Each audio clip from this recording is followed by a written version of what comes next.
Proper Pompey Podcast. Supported by the Heritage Lottery Fund. Hi, I'm Abby. And I'm Joe. And this is the Proper Pompey Podcast. Over the last few months, we've been investigating the Portsmouth accent and dialect, researching its history. And looking at how the way we speak influences people's sense of identity. In today's podcast, we're focusing on Jodie Silsby, a graphic designer who created a map of Portsmouth featuring many of the city's common phrases and sayings. We asked her how she came up with the idea and her own perspective on living in Portsmouth. My name's Jodie Silsby. I'm a graphic designer. I'm a graphic design lecturer at Winchester School of Art, and I'm also creative director for Studio 3015. Portsmouth is a culturally rich city. It's very kind of like diverse. We have a lot of kind of historical factors that have kind of impacted our culture over time. In particular our dockyard, the castle that we have, and also the promenade, which backdates to kind of Victorian times. I used to go to a school called St Edmunds, and I think that was a time in which Portsmouth slang became more part of my vocabulary. And some of those sayings or words I use are such as squinny, and that means someone that's moaning about something or upset about something. We'd always say we're going down the tan, and it was said in that way. Also that how you greet someone, I thought it was very easy go to say you're right or how are you doing, and I actually thought that was common knowledge. That's how you greeted someone. The way the terms of endearment within kind of Pompey slang is that I speak to my husband and call him mush, and even though it sounds quite derogatory, it's actually a little bit of a term of endearment. Sometimes I use the word geese as well, which it feels like it's kind of Cockney, but for us it feels like it's kind of deep rooted in Portsmouth. I think in terms of dialects today, I think it's becoming a bit homogenised in the sense that the vernaculars are coming more national. But I still feel, coming from Portsmouth, I think there's still that kind of like richness in terms of some of the words that we're using. The history of Portsmouth, we're kind of like a trading city, but also we're a kind of a naval military city.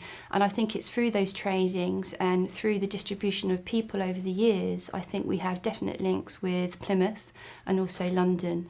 So I think those accents and some of those vernacular words have kind of been impacted and kind of like redefined through our own languages here. The Portsmouth Vernacular Map was a student project that I did while studying at Portsmouth University. It was an ISTD project, which is an International Society of Typographical Designers, so it was a national wide world project. It won for its category, which was called Doing My Nutting, and it was about colloquialisms that could be international, national or regional. Coming from Portsmouth, I thought it would be a unique take to kind of research and discover this type of dialect and communicate it to different people in England. And it came about through just observations and documenting the slang that I heard on the streets of Portsmouth. I undertook primary research by asking questions to people that I came across on the streets of Portsmouth.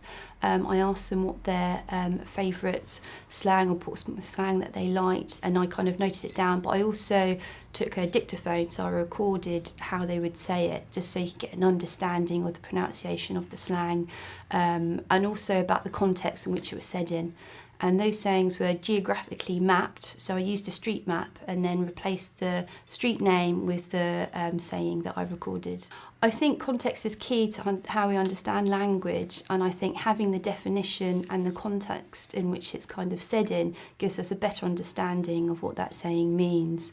And I took a humorous tone to it, because at the time there were books that existed called Urban Dictionary that made it a bit more kind of like fun and digestible to understand these types of like languages and vernaculars.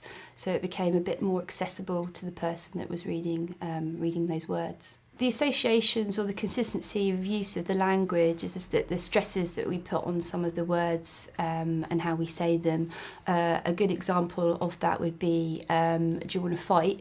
And that can come across as quite Bristolian farmer, but also quite London Cockney.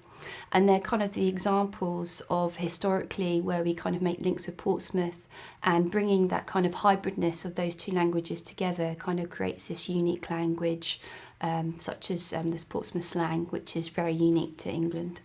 The way and the emphasis that we put on the slang can quite come across as quite kind of like guttural. Again, I think that's probably due to the hybridness or the combinations of the different vernaculars that are kind of brought together. I don't think as people we're like that. I don't think we come across as probably quite tough.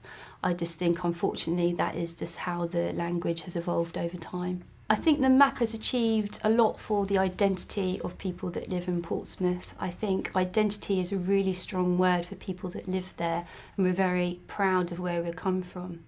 I think we like to identify ourselves to the football that we support, the pubs, the local pubs that we go to.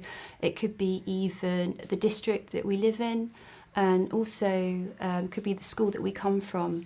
And that's all important to us, not only from a national point of view, but also more kind of regional and localised.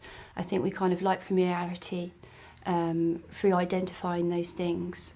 And it just becomes quite a really interesting subject about, you know, how we see ourselves as people and how that can be kind of like geographically pinpointed in some way, all through slang itself. Languages will eventually evolve, and that's due to internet and social media. Regional dialects that we have are in danger of those issues. However, I feel that because we're an island, people that live in Portsmouth, I've heard, do move away, but they always come back again to Portsmouth. And I think it will kind of like continue, although different aspects will change. I think we're very kind of like multicultural, and everywhere in England will become multicultural, and different types of other languages and different kind of cultures will kind of like maybe like tie in and create more of a uniqueness, again, kind of regionally to where we live. I'd like to think that no one from Portsmouth is ashamed of how they speak. And as this is kind of helps identify us and whereabouts that we live in Portsmouth, I'd be very proud for my children to grow up and actually speak the dialect. We are proud Portsmouthians. Well, that was enlightening. Join us next week when we interview Kev Smith, a proper Pompey bloke.